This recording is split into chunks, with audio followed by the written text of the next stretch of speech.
Al-Fatihah ila ruh Sayyidina Rasulillah Muhammad ibn Abdullah wa alihi wa ashabihi wa mawalah wa jami'i awliya'illah wa ulama'illah khususan sadatinal alawiyyin wa awliya'il kauni ajma'in summa ila rahman ammara hadzal masjid mubarak summa ila ruhi walidina wa walidikum wa amwatina wa amwatikum wa amwatil muslimina wal muslimat wal mu'minina wal mu'minat khususan al muallif hadzal kitab Syekh Wawi al-Banti summa ila ruh Syekh Muhammad Syafi'i Hazami wa ruh Haji Ahmad Tabrani bin Haji Sa'inan wa matikal faqirah zawjatiha Nabi Islam annallaha yataghashahum birrahmah wal maghfirah wa ila hadratin Nabi Muhammadin sallallahu alaihi wasallam al-Fatihah.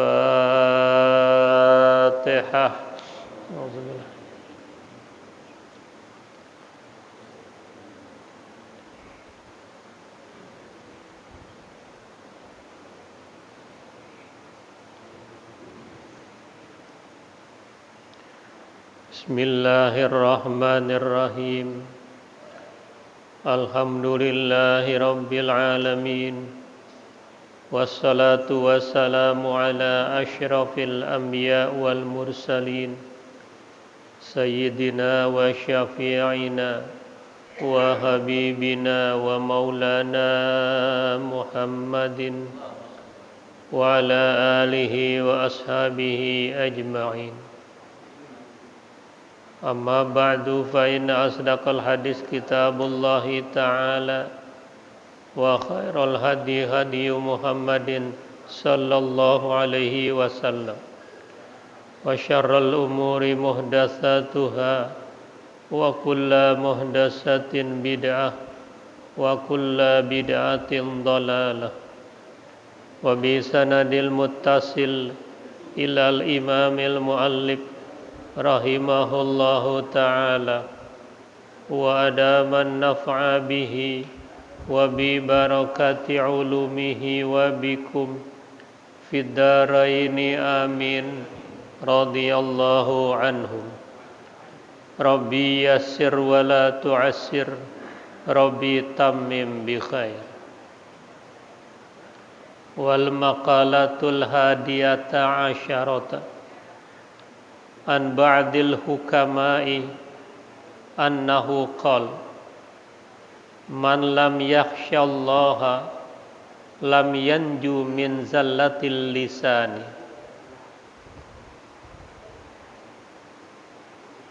wa man lam yakhsha qudumahu 'alallahi lam yanju qalbuhu minal harami wa syubhati wa man lam yakun ayisan anil khalqi lam yanju minat tama'i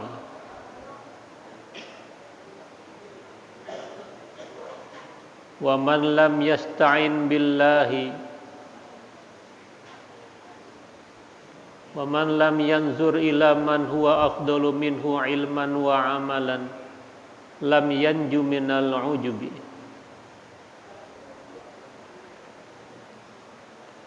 Makalah ke-11. Berkata sebagian hukama, siapa saja yang tidak takut kepada Allah Subhanahu wa ta'ala, niscaya tidak selamat dari tergelincirnya lisan. Dan siapapun yang tidak takut menghadapi Allah Subhanahu wa ta'ala, niscaya tidak selamat hatinya dari perbuatan haram dan syubhat. Dan siapapun yang tidak merasa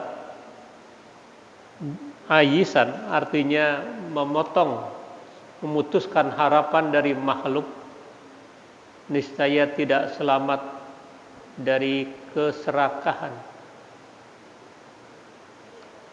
Dan siapapun yang tidak memandang kepada yang lebih utama terkait ilmu dan amal, niscaya tidak selamat dari rasa ujub.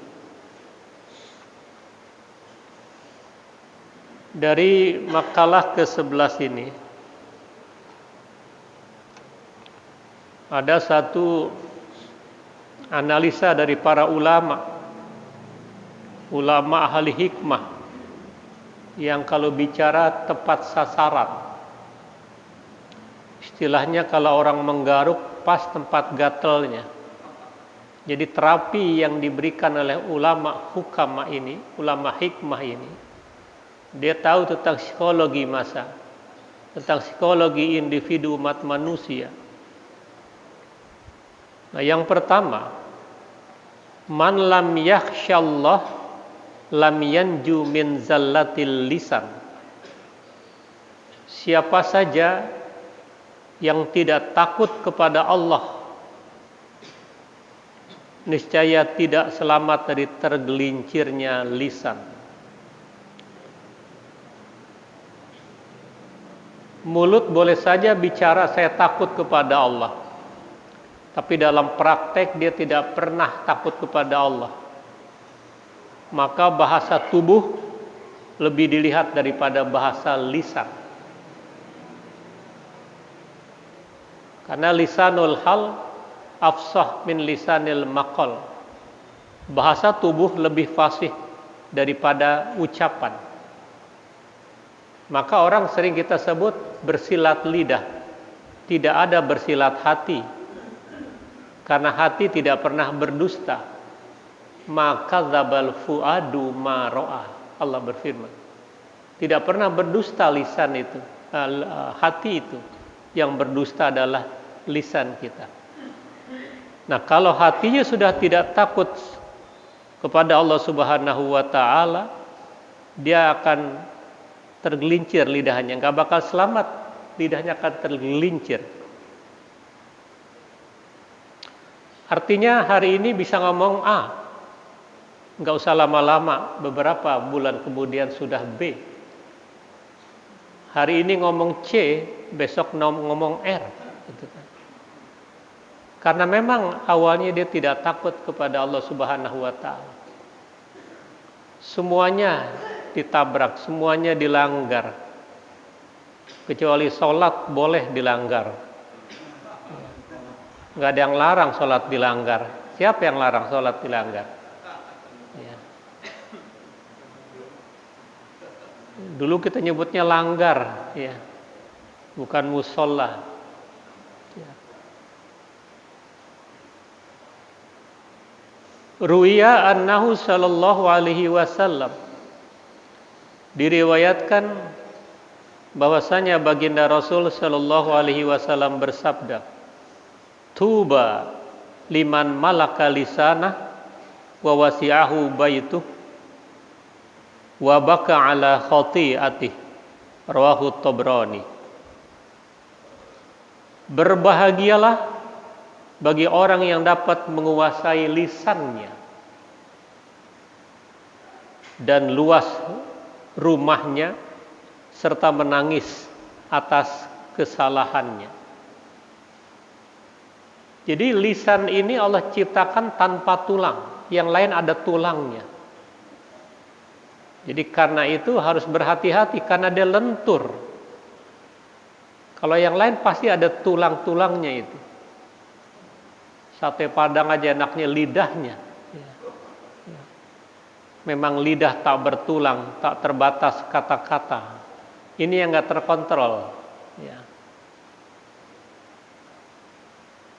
Kalau lisan yang diperturut, lisan yang diikuti, maka dinamo penggerak hati ini sudah beku, sudah keluh, karena dia tidak bisa menyetir lisan itu. Jadi karena itu tepat apa yang Nabi sabdakan, siapapun yang bisa menguasai hatinya itu adalah orang bahagia. Karena hawa nafsu pada umumnya itu tergantung dari penggeraknya. Kan ada nafsu mutmainnah, ada nafsu mulhamah. Yang tidak benar adalah nafsu ammarah, nafsu angkara murka. Inna nafsa la ammaratum bisu. Sesungguhnya amarah, angkara murka itu memerintahkan kepada yang buruk-buruk, kepada yang jelek. Ini sudah mulai hilang penguasaan lidah, tapi yang ada adalah penguasaan emosi. Kita akan memilih siapapun yang pantas dipilih dengan 3 kriteria. Cerdas secara intelektual, cerdas secara spiritual, cerdas secara emosional. Dia bisa kendalikan emosinya itu. Dihantam, dibuli, disudutkan, hadapi dengan senyum. Ini berarti cerdas secara emosional, tidak temperamental.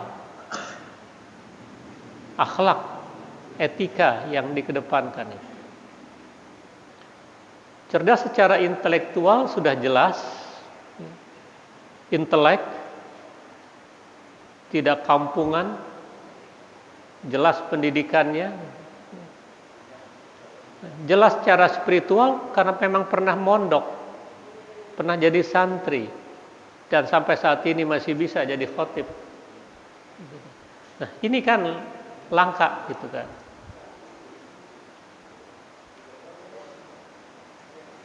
Jadi bahagia orang yang bisa menguasai lidahnya.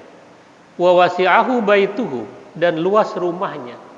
Ini kan bahasa kinayah, bahasa kiasan. Rumah artinya kan tempat tinggal. Tempat tinggal kita ya hati kita di sini. Luas dia. Luas dan luas. Dia akan menghadapi apapun itu dengan perasaan bahagia, tidak ada yang susah karena luas dan luasnya itu. Wa baka ala khati'ati. Dia juga bisa menangis kalau melakukan kesalahan di hadapan Allah Subhanahu wa taala yang ada kaitannya dengan kemaslahatan umat atau yang ada kaitannya dengan hubungan hablum minallah, menangis ya. Itu hadis riwayat Imam Tabrani. Lalu yang kedua, waman lam yakhsha qudumahu 'ala Allah. Siapapun yang tidak takut mendatangi Allah, ai man lam yakhsha liqa Allah bil maut. yakni siapa yang tidak takut berjumpa dengan Allah dengan kematian, artinya nggak takut dia itu, sehingga semuanya dia lakukan karena dia tidak takut kepada Allah, dia berani sama Allah. Lam yanju qalbuhu minal haram wa syubhat. Tidak akan selamat hatinya dari perbuatan haram dan syubhat. Semuanya nggak peduli, ya. Syubhatnya, haramnya. Tapi kalau orang yang takut kepada Allah, kita akan dihadapkan kepada penguasa tunggal yang menciptakan alam semesta. Pasti ada perasaan takut. Takut kalau tidak husnul khotimah. Takut kalau amal kita ini tidak diterima. Itu perasaan harus ada khauf dan roja. Rasa optimisme dan takut kepada Allah Subhanahu wa taala. Hingga kalau kata pengamat Profesor Salim itu, negara-negara besar itu takut dia maju karena ada yang ditakuti. Ada yang ditakuti negara-negara lain terhadap negaranya, makanya dia jadi berhasil karena takut. Kalau bangsa kita Indonesia kata nggak ada yang ditakutin, Tuhan aja nggak ditakutin, gitu kan. Nah, kalau Tuhan nggak ditakutin lagi, wah itu kan dia pasti nggak selamat hatinya dari haram dan syubhat. Fal muharramatu qismani, maka adapun yang haram itu terbagi dua. Ahaduhuma syai'un muharramun lidzatih kal maitati wadami wa nahwi dzalik. Sesuatu yang haram bagi zatnya seperti bangkai, darah dan sebagainya karena memang zatnya haram. Bangkainya, darahnya, binatang-binatang yang bertaring, binatang-binatang buas, karena memang zatnya yang haram. Ya, itu namanya haram zati. Nah, yang kedua nanti ada haram sifati, sifatnya yang haram. Barangnya sih tidak haram. Seperti kita ngambil mangga di pohon orang yang nggak izin, mangganya sih halal. Tetapi yang haram apanya? Nimpenya ini, mencurinya ini yang haram karena tidak izin dengan pemiliknya. Menyerobot tanah orang yang bukan miliknya, yang tidak ada sertifikatnya. Kadang-kadang satu bidang tanah sertifikatnya 5, berarti ada sertifikat bodong gitu kan. Ya.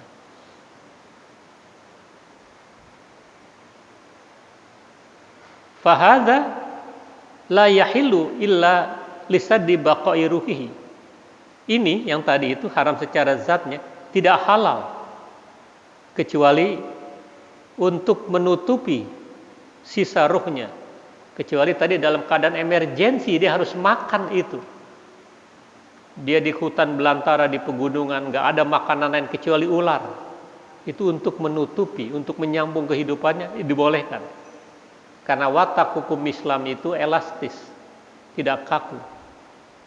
La yukallifullah nafsan illa wus'aha laha ma kasabat wa 'alaiha maktasabat. Seperti pandemi lalu, kita sholat memang wajib rapat, wajib kita menjaga lurus dan sebagainya. Tapi rapatnya itu bukan kelingking temu kelingking. Ini kita, tangan kita, spear kita nih. Kalau kelingking ketemu kelingking, orang pada geli. Ya. Kadang-kadang nggak menimbulkan khusyuk. Dikejar kaki orang, dia ngengkang sholat sendirian gitu kan.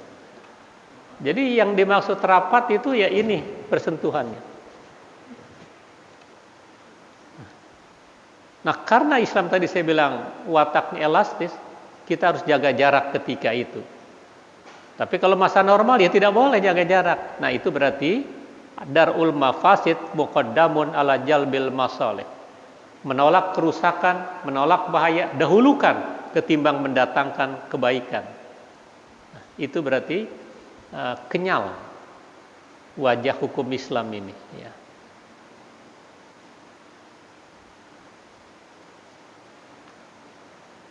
Wasani yang kedua, halalun fi nafsihi, halal pada zatnya, pada dirinya.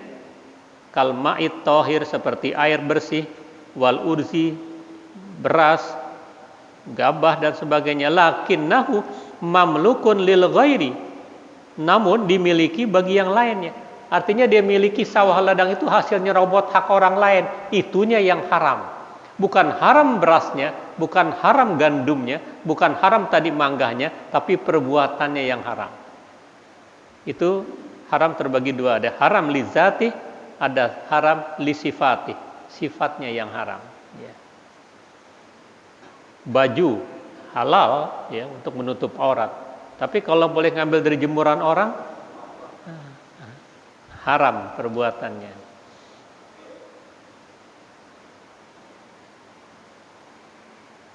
Fayahrumu alaika hatta yasira milkaka biwajhin jaizin fi syar'i. Maka haram atasmu kepemilikan tadi punya orang lain yang didapat bukan cara yang halal tapi yang haram. Hatta yasira milkaka, sehingga jadilah milikmu itu diambil biwajhin jaiz, dengan jalan yang lazim, yang boleh dia beli atau dikasih. Syar'i menurut tinjauan syara'. Wa syubhat salasu darajatin. Subhat itu ada 3 derajat, ada 3 tingkatan subhat ini. Pertama, matu yuqina tahrimuhu wa syakka fi hillihi wa fi hadha hukmul haram. Apa yang diyakini keharamannya dan diragukan kehalalannya, pada masalah ini hukumnya haram. Yang diragukan keharamannya bukan kehalalannya, karena syubhat itu adanya di antara halal dan haram.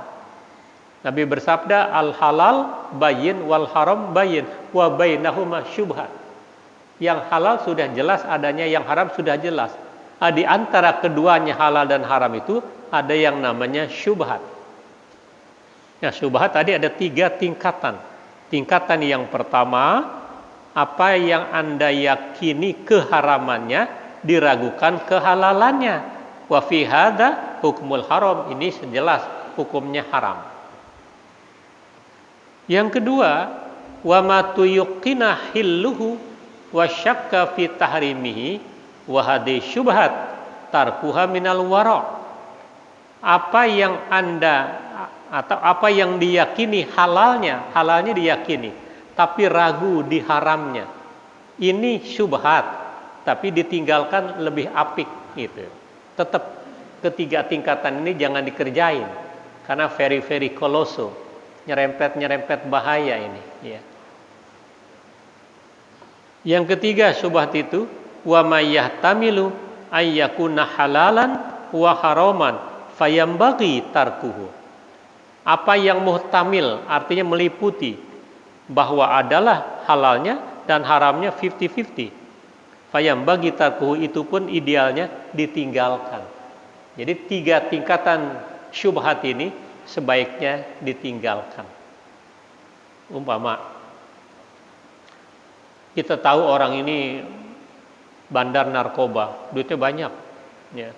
Tapi dia punya juga kontrakan rumah. Tiba-tiba panitia pembangunan masjid dikasih duit sama dia. Wah, ini duit kontrakan dia apa jual hasil dari? Nah, itu kan jadi syubhat itu. Ditinggalkan lebih baik. Aduh maaf, kebetulan kita sudah selesai. Nanti aja lain kali, nolak secara halus. Ya. Tapi kalau orang-orang tertentu, katakanlah dia warok, katakanlah dia orang yang dekat dengan Allah, ketika dikasih uang yang nggak jelas, itu mau diambil tangannya berkeringetan. Oh, aduh maaf, saya nggak bisa nerima ini. Jadi ada isyarat dari Allah. Ya. Nah sekarang kan nggak peduli, zamannya bagi-bagi duit, gitu kan ya. Jadi nggak jelas itu. Nah kita harus udah nggak punya apa-apa, jangan nggak punya harga diri, jangan wani piro, jangan sampai serangan fajar, serangan duha bergeser hanya sembako. Itu berbahaya, ya, karena sengsaranya nanti 5 tahun. Dan kita punya andil, padahal kita tahu bahwa orang ini nggak benar, orang ini keliru, gitu kan. Ini bukan masalah muamalah, ini pemilihan. Ini masalah akidah, masalah umat. Qala Rasul sallallahu alaihi wasallam, Nabi bersabda, "Da' ma yaribuka," ada yang baca yuribuka, "da' ma yuribuka ila ma la yuribuka." Tinggalkan apa yang meragukan kamu sampai hilang keraguan tadi itu. Fa inna sidqa tuma'ninatun, karena sesungguhnya kebenaran itu adanya ketenangan. Wal kadzib ribatun, sedangkan kebohongan itu ada ribah, kegelisahan. Jadi kalau kita gelisah, kita ambil, jangan gelisah, kita dilematis, ya tinggalin aja. Itulah kedosaan, itulah kebohongan ada di situ. Rawahut Tirmidzi. Yaribuka bi fathil ya, dibaca fathah ya, yaribuka. Tapi ada juga bi dhammiha wa dhammiha dengan dhammah, yuribuka. Tadi saya bilang ada yuribuka, ada yaribuka. Wa makna hadal hadis, maknanya hadis ini, utruk ma tusyakku, tinggalkan apa yang meragukan kamu, mata syukku, tinggalkan kalau meragukan. Berarti itu agama melarang kita. Jadi tinggalkan apa yang meragukan dalam halalnya. Wa'dil ila ma la tasyukku, dan pilihlah kepada yang tidak meragukan pada kehalalannya itu. Jadi yang sudah jelas kehalalannya itu ambil. Tapi kalau masih samar-samar jangan diambil. Kaza afadau Syekh. Demikianlah telah mengambil faedah Syekh Hasan Al-Hamzawi. Wa makna ribah, tadi kan ada ribah di situ. Wal kadzib ribatun. Makna ribah ittirabul qalbi, kegelisahan hati. Nah, berarti dia telah memakan sesuatu yang keliru tuh. Ada kegelisahan di hati. Ya. Itu isyarat jangan diterima. Ya. Daripada nanti kalau yang syubhat akhirnya menjadi haram, kita makan sebagai asupan-asupan, itu cenderung perbuatan yang negatif, tangannya panjang, omongannya kotor.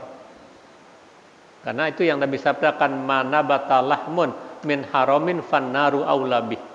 Daging yang tumbuh dari sumber yang haram, cenderung perbuatannya menuju ke nerakanya Allah. Intaha. Wa man lam yakun ayisan. Siapa yang tidak ada ayish. Ayish ini di sini diterjemahkan qati'ur raja. Putus harapannya. Jadi siapa yang tidak ada putus harapannya, berarti masih mengharap minal makhluk anil khalqi, dari makhluk, lam yanju minat toma, tidak akan selamat dari keserakahan. Artinya kita jangan mengharap, kalau buat janji orang, pemberian orang, jangan mengharap. Pada saat janji itu nggak terlaksana, sakit juga kita. Makanya harapan kita adanya hanya kepada Allah. Orang mau janji segala macam, jangan dulu sebelum di tangan kita. Atau jangan GR dulu, jangan cerita dulu, baru bunga-bunga, baru dijanjiin, baru begini, udah cerita kemana-mana. Akhirnya jadinya kagak. Ya. Sama juga kalau anak kita baru dilamar, jangan ngundang semua orang, kan baru dilamar. Ini baru dilamar, udah ada palang pintu, nikah aja belum, baru khitbah doang. Perintah agama, kalau anak kita dilamar, diam-diam, nggak usah ngundang-ngundang, orang terdekat saja. Itu yang Nabi perintah. Ukhful khitbah wa'linu haddan nikah. Sembunyikan lamaran itu. Takut nggak jadi nanti. Berapa banyak gitu kan. Tapi pada saat berlangsung nikah, wa'linu haddan nikah. Publikasikan pernikahan itu. Viralkan. Bahasa sekarang pernikahan itu. Sehingga kalau di jalan kemana-mana, oh kemarin sudah nikah dia. Oh kemarin sudah resmi. Tapi kalau ini sudah diinformasikan kemana-mana, di hotel berbintang 7 lagi, gitu. Ya, baru lamaran doang nggak jadi, ya, kan jadinya malunya. Uang sudah banyak keluar. Nah, itu perintah agama. Waj'aluhu fil masajid, sunnah pernikahan itu dilangsungkan di masjid. Wa alaihi bidufuf, boleh dengan rebana, ya, marawis gitu kan, hadrah. Itu perintahnya. Ya. Ruwiyah, diriwayatkan annahu sallallahu alaihi wasallam, bahwasanya Nabi bersabda, ista'idzu billah min tama'in yahdi ila taba'in aidanasin. Berlindunglah kamu kepada Allah Subhanahu wa taala dari rasa toma, yang menunjukkan toma itu kepada kekotoran.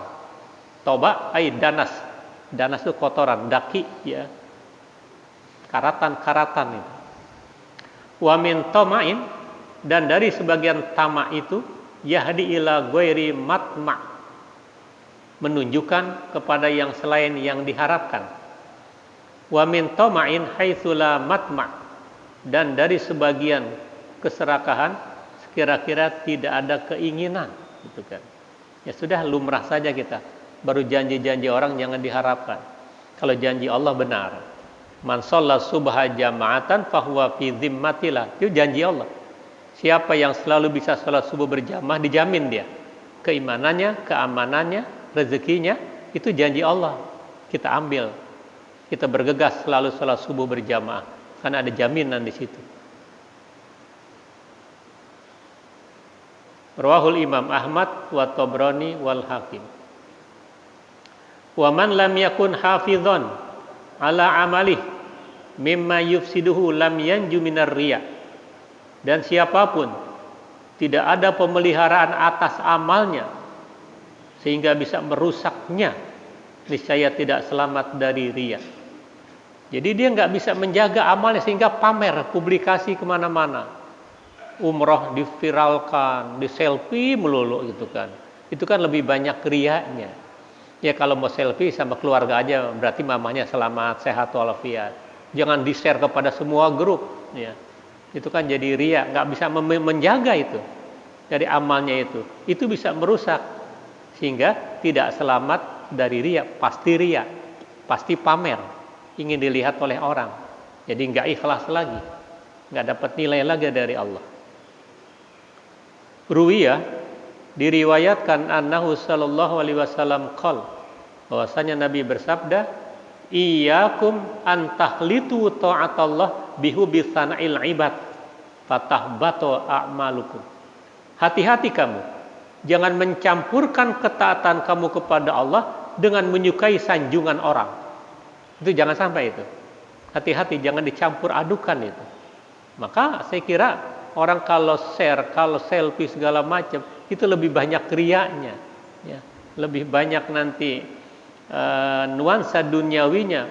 Itu menyebabkan fatahbatu a'malukum, batal amal-amal kamu di sisi Allah. Artinya nggak ada nilainya, kosong gitu kan. Rawahu Dailami. Wa man lam yasta'in billah ala ihtirasi qalbihi lam yanju minal hasadi. Siapa yang tidak merasa cukup bersama Allah untuk menjaga hatinya, niscaya tidak selamat dari rasa iri hati. Mestinya dia merasa cukup, dia minta tolong sama Allah. Jadi waman lam yasta'in, siapa yang tidak minta tolong dengan Allah untuk memeliharanya itu, pasti dia akan hasad. Makanya kita minta amal kita dijaga oleh Allah. Kita minta tolong. Ya, Allahumma inna nas'aluka fahman nabiyyin wa hifdzal mursalin. Allahumma inna na'udzubika min ilmin la yanfa' min qalbin la yahsya. Kita mohon perlindungan dari Allah, ilmu yang tidak bermanfaat, hati yang tidak takut, dan amal yang selalu riya. Ya, itu kita berlindung. Ruwiyah annahu sallallahu alaihi wasallam, diriwayatkan bahwasanya baginda Rasul sallallahu alaihi wasallam bersabda, al hasadu yufsidul imana kama yufsidus sabirul asala. Iri hati merusak iman seseorang sebagaimana antawali merusak manisnya madu. Siapa yang nggak kenal antawali? Kan pahit bukan main. Madu yang manis, manisnya madu terpahiti, terkontaminasi dengan kita campur dengan antawali itu. Maka anak-anak dicekok pakai antawali itu kan, supaya dia kagak nyusul lagi sama mamahnya karena sudah melampaui usia 2 tahun. Nah, itu berbahaya. Dalam hadis yang lain Nabi mengingatkan, iyyakum wal hasada, fa inal hasada taqulul hasanat kama taqulun narul hataba. Hati-hati kamu, jangan iri hati dengan orang lain. Karena iri hati itu memangkas, menghabiskan, memusnahkan amal-amal baik kita sebagaimana api si jago merah melalap kayu yang begitu cepat. Cepat hilangnya, cepat sirnanya itu kalau kita iri hati. Iri hati yang dibolehkan dalam perspektif Islam hanya 2. Melihat orang dengan keilmuan yang ngajar kemana-mana dengan ikhlas, dengan penuh semangat. Ya Allah, kapan anak cucu saya seperti dia? Saya akan arahkan melakukan hal yang sama. Itu iri hati yang boleh. Kedua, sama seseorang yang dermawan, selalu setiap hari Jumat sedekah, selalu nasi berkah, selalu memberikan sentuhan di kampungnya. Ya Allah, kapan saya seperti itu? Saya akan lakukan hal yang sama. Itu iri hati yang boleh. Ilmu dengan harta yang positif. Ya, selain dari itu kita tidak boleh iri hati. Jadi kita harus luas dan luas tadi. Rumah kita harus luas, hati kita luas. Jangan orang lain dapat kenikmatan, kita meriang. Orang lain mendapatkan pangkatnya naik, kita dirawat di rumah sakit.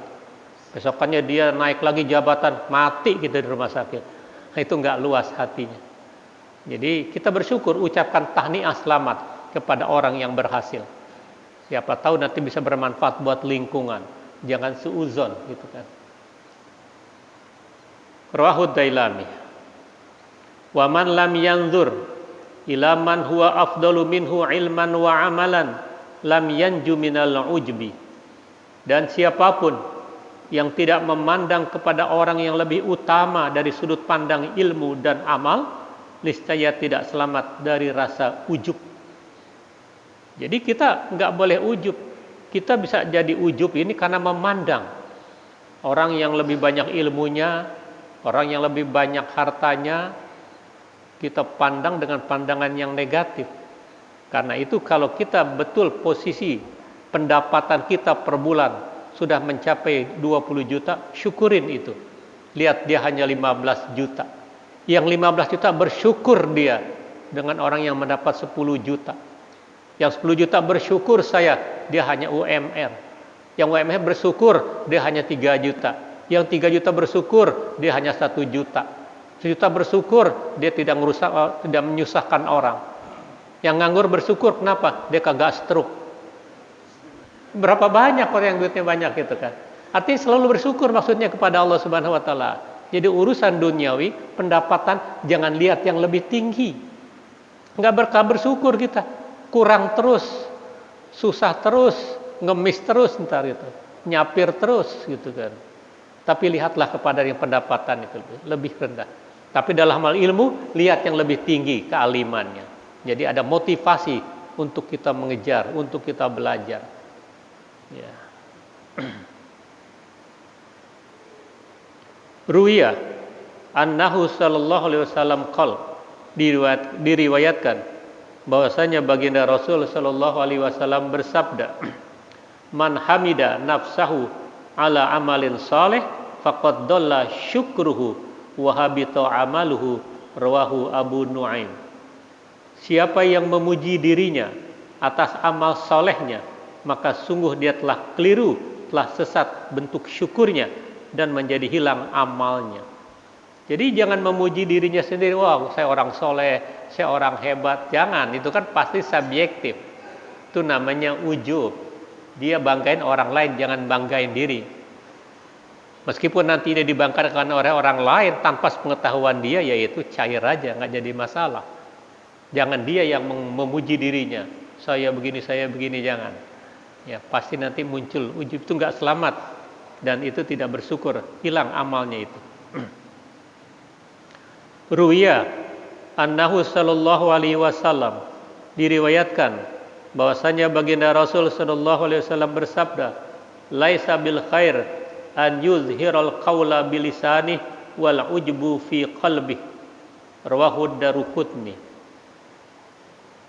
Diriwayatkan bahwa baginda Rasul sallallahu alaihi wasallam bersabda, bukan nilai kebaikan orang yang menampakkan perkataan dengan lisannya dan ujub di dalam hatinya. Jadi ujub bukan muncul dari mulut, dari hatinya. Orang lain memuji, orang lain yang ada dia, oh iya dong, kalau bukan saya siapa lagi. Dia nggak ucap itu di dalam hati. Itu bagian dari bentuk nilai yang tidak ada kebaikannya itu. Kalau dia menampakkan perkataannya dengan lisannya itu, dan dia merasa bangga dengan hatinya itu.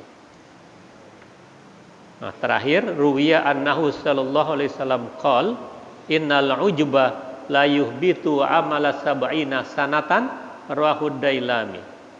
Diriwayatkan bahwasanya baginda Rasul sallallahu alaihi wasallam bersabda, sesungguhnya ujub, bangga diri, sungguh menghilangkan pahala amal selama 70 tahun. Na'udzubillah, rawahu Dailami. Kita rintis amal kita dari tahun ke tahun, dari bulan ke bulan, hari ke hari, dan bahkan puluhan tahun, hilang sesaat selama 70 tahun manakala kita ujub dengan diri kita sendiri. Ya. Na'udzubillah. Wallahu a'lam bishawab.